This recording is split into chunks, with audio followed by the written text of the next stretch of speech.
Every once in a while, I cover something that sounds like it should be some small technical issue, and then my inbox explodes with 1,000 emails about the thing.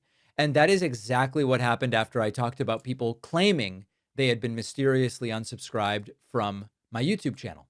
Now, some people immediately dismiss this. And in fact, YouTube has always dismissed this when I communicate it to them. When I say to YouTube, hey, people are saying they were subscribed to my channel and they looked and now they're unsubscribed. They go, no, people probably clicked the wrong button. They thought they subscribed, but they didn't. Or they forgot that they had unsubscribed at some point. They did, and then they're wondering. But after I brought this up, I started getting emails like this one. Here's an email from a viewer named David, who says, hey, David, hope all is well with you. I wanted to reach out about the topic of YouTube unsubscriptions, which you touched on in a recent show. I have then it gives us bona fides. I have a PhD from the University of California. I've written 2 books and multiple articles. I have received a student Fulbright, and I've been teaching at a public university for 25 years. I say this, of course, to brag a bit, but more importantly, to show I am not stupid. At the very least, I know I would not be confused about something as simple as a subscription to a podcast. I know that I have been unsubscribed from your podcast at least once. More interestingly, I have been unsubscribed from Aaron Parnas's podcast at least 2 or 3 times in the last 6 months.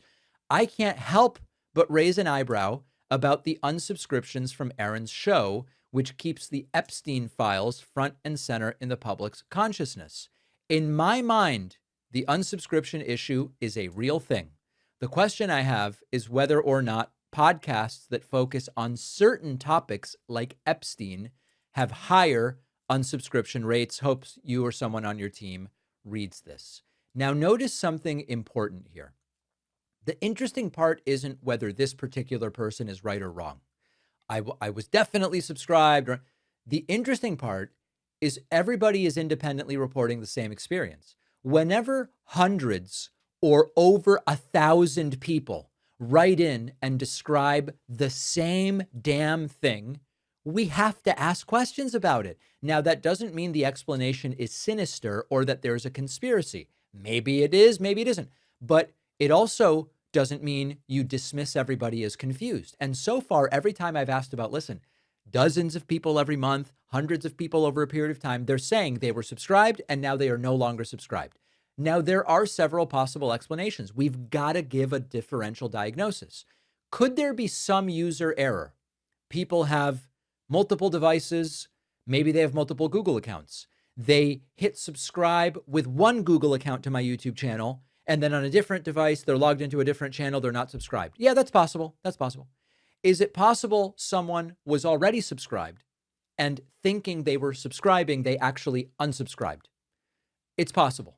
Could they have restored a phone from a backup and I'm speculating here, I don't even know, and somehow that made it so they weren't subscribed? Yes, that's possible.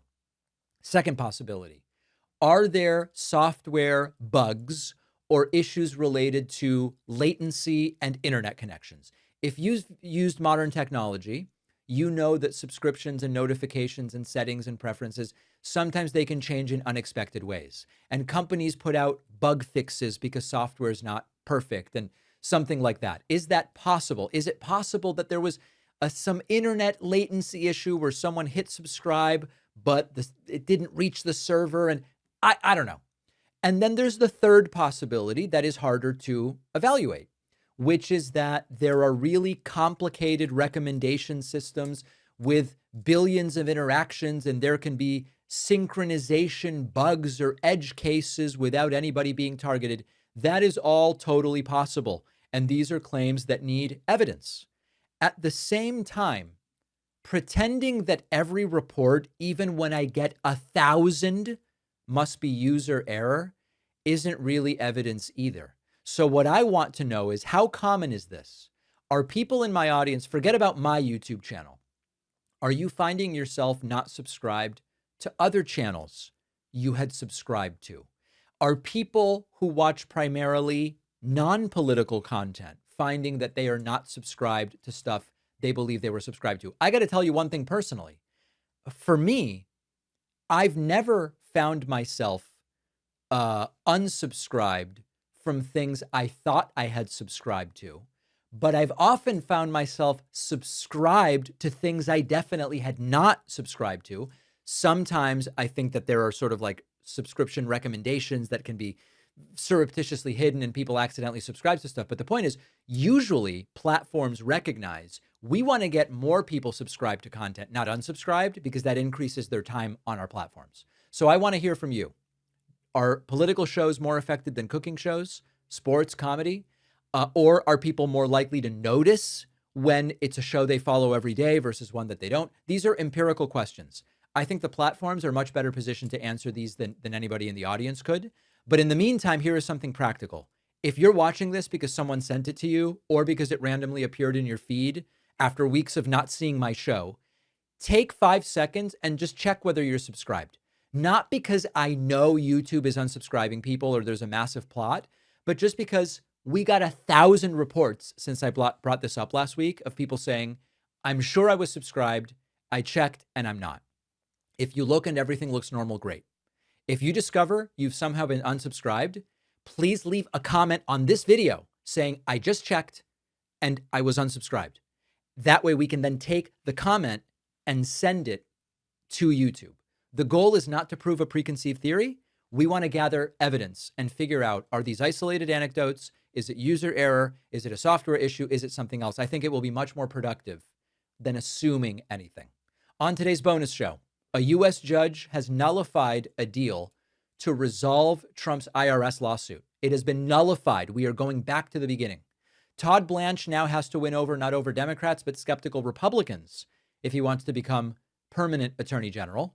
And political text messages could be getting more effective and more annoying thanks to AI. All of those stories and more on today's bonus show. Sign up at joinpakman.com. Get instant access. I'll see you then. Appreciate you watching. Stick around for this next video and don't forget to hit subscribe so you actually see our uploads. You can also catch the full podcast on Spotify and Apple Podcasts.